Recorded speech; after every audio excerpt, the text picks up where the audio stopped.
Hey guys, it's Josh, and for this video, I'm going to be teaching you how to reset changes in your sprite. So this is going to be, a little bit different because first I'm going to be discussing if you are applying graphic effects. So we're going to need this block right here.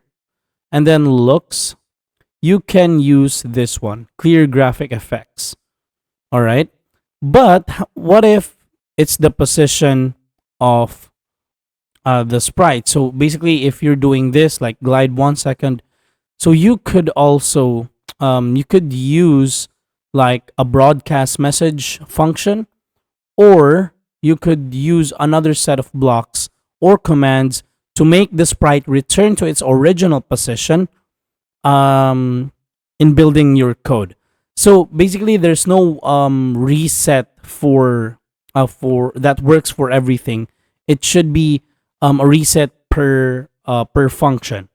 So it's not easy to reset, but it's not also that hard to build code to reset the position, the look, and whatever your sprite is doing.